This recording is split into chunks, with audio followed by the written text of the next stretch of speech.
Hello my dear friends, कैसे हो आप लोग। उम्मीद करता हूँ आप लोग अच्छे और स्वस्थ होंगे। आज के इस वीडियो में हम लोग एएलपी टेक्नीशियन एग्जाम 2018 में गणित से पूछे गए सभी प्रश्न को एकदम बेसिक से समझेंगे। आज का ये क्लास प्रीवियस ईयर क्वेश्चन का 9वां प्रैक्टिस क्लास है। अगर आपने इससे पहले के क्लास को नहीं देखे हैं तो डिस्क्रिप्शन में लिंक दिया गया है, उस लिंक पे क्लिक करके उस क्लास को भी देख लीजिए। तो चलिए हम लोग आज के क्लास को शुरू करते हैं। पहला क्वेश्चन है 60 का 15% डैश के 45% के बराबर है। देखिए क्वेश्चन में कहा गया है 60 का 15%, इसको लिख सकते हैं 60 गुना 15%, डैश के जगह पे मान लेते हैं x, ठीक है। इसका 45% के बराबर है तो x मल्टीप्लाई में हो जाएगा 45% और ये दोनों आपस में बराबर है, ठीक है। परसेंटेज को हटाएंगे नीचे आ जाएगा 100, इस परसेंटेज को हटाएंगे नीचे आ जाएगा 100, 100 से 100 कट जाएगा, 15 से काटेंगे 45 कट जाएगा 3 बार में, इस 3 से 60 कट जाएगा 20 बार में, तो x का वैल्यू निकल के आ जाएगा 20। कौन सा ऑप्शन हो जाएगा सही? ऑप्शन सी हो जाएगा सही आंसर। अगला क्वेश्चन नंबर 2 है, यदि जेम्स और राधा के बीच में 87 रुपए को 1:2 के अनुपात में विभाजित किया गया है तो राधा को कितने रुपए मिलेंगे? देखिए जे से दर्शा रहे हैं जेम्स को और आर से दर्शा रहे हैं राधा को। इन दोनों का रेशियो आपको दिया गया है 1:2, तो इन दोनों का सम कितना हो जाएगा? इन दोनों के रेशियो का सम हो जाएगा 3। इसी 3 का वैल्यू आपको दिया गया है 87 रुपए, तो एक यूनिट का वैल्यू कितना आ जाएगा? तो एक यूनिट का वैल्यू निकल के आ जाएगा 29। जब 3 से 87 को काटेंगे तो 29 बार में कट जाएगा, एक यूनिट का वैल्यू निकल के आ गया 29। आपसे पूछा गया है तो राधा को कितने रुपए मिलेंगे। राधा का रेशियो है 2, तो सिंपल इसको 29 से करेंगे मल्टीप्लाई, 2 मल्टीप्लाई 29 करेंगे, अमाउंट निकल के आ जाएगा 58।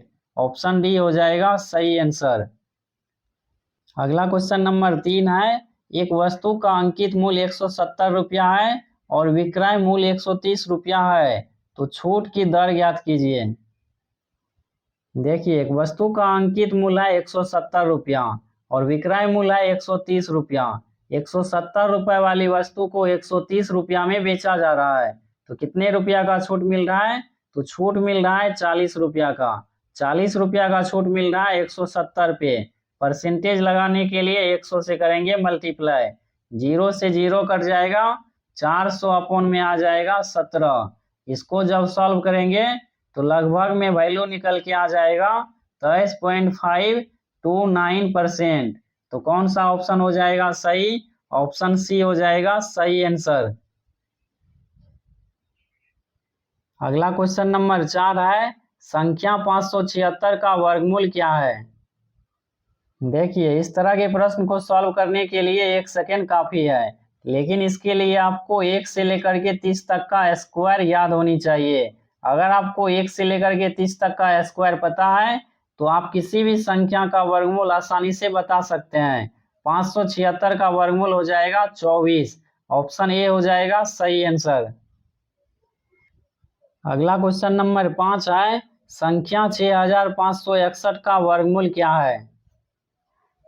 देखिए आपको संख्या दिया गया है 6561, इसका आपसे पूछा गया है वर्गमूल क्या होगा।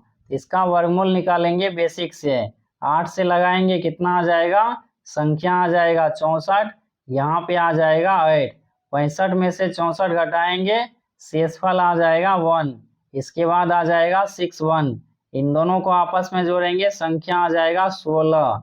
अब कितना से कटेगा? अगर 1 से मल्टीप्लाई करते हैं तो संख्या आ जाएगा 161, यहाँ पे आ जाएगा 1, शेषफल कितना आ जाएगा? तो शेषफल आ जाएगा 0, वर्गमूल निकल के आ जाएगा 81। ऑप्शन डी हो जाएगा सही आंसर। अगला क्वेश्चन नंबर 6 है, वह छोटी से छोटी संख्या कौन सी है जिसे 435 में जोड़ने पर एक पूर्ण वर्ग प्राप्त होता है? देखिए आपको संख्या दिया गया है 435। सबसे पहले इस संख्या के आसपास किसी संख्या का परफेक्ट स्क्वायर देखेंगे। जैसे 20 का स्क्वायर करेंगे कितना आ जाएगा? तो 20 का स्क्वायर होता है 400। 21 का स्क्वायर करेंगे कितना आ जाएगा? तो 21 का स्क्वायर होता है 441। अब देखिए संख्या 400 संख्या 435 से छोटी है, इसलिए 20 का स्क्वायर हमें नहीं चाहिए। इसके बाद अगली संख्या आता है 21। 21 का स्क्वायर होता है 441। अगर 435 में प्लस का 6 ऐड करते हैं तो संख्या आ जाएगा 441, जो 21 का परफेक्ट स्क्वायर है। तो इस संख्या को परफेक्ट स्क्वायर बनाने के लिए प्लस का 6 ऐड करना पड़ेगा। ऑप्शन सी हो जाएगा सही आंसर। अगला क्वेश्चन नंबर 7 है, चार संख्याएं ए बी सी और डी इस प्रकार है कि इसका औसत 16 है, ए और बी का औसत 9.5 है, तो सी और डी का औसत क्या होगा।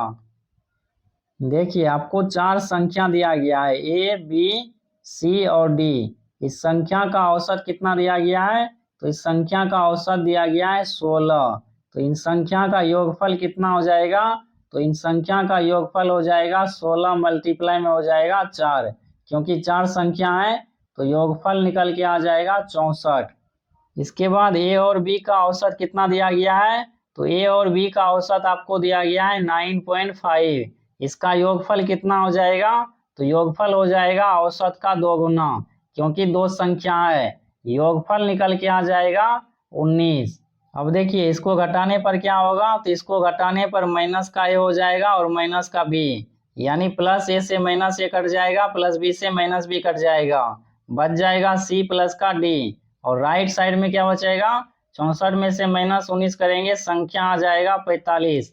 आपसे पूछा गया है सी और डी का औसत क्या होगा, तो औसत निकालने के लिए सिंपल इसको 2 से करेंगे डिवाइड, क्योंकि दो संख्या है, तो औसत निकल के आ जाएगा 22.5। कौन सा ऑप्शन हो जाएगा सही, ऑप्शन बी हो जाएगा सही आंसर। अगला क्वेश्चन नंबर 8 है, संख्या 3/2 प्राप्त करने के लिए 2/3 में कितना जोड़ने की आवश्यकता है। देखिए आपको संख्या दिया गया है 2/3। इस संख्या में मान लेते हैं x जोड़ने पर कितना प्राप्त हो रहा है, तो संख्या प्राप्त हो रहा है 3/2। x बराबर क्या हो जाएगा, तो x बराबर हो जाएगा 3/2 माइनस में हो जाएगा 2/3। 2 और 3 इन दोनों का एलसीएम निकालेंगे, कितना आ जाएगा, तो इन दोनों का एलसीएम हो जाएगा 6।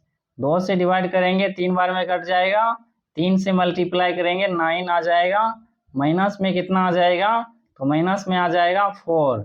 इसको सॉल्व करेंगे, संख्या आ जाएगा 5/6। तो 5/6 हो जाएगा सही आंसर, ऑप्शन बी हो जाएगा करेक्ट आंसर। अगला क्वेश्चन है बोडमास का, जिसमें आपसे पूछा गया है इसको सॉल्व करने के बाद कितना आएगा। देखिए बोडमास में सबसे पहले ब्रैकेट को सॉल्व किया जाता है। 4 को जब 2 से डिवाइड करेंगे तो संख्या आ जाएगा 2, मल्टीप्लाई में संख्या है 2, इधर संख्या है 15, इसके बाद है माइनस।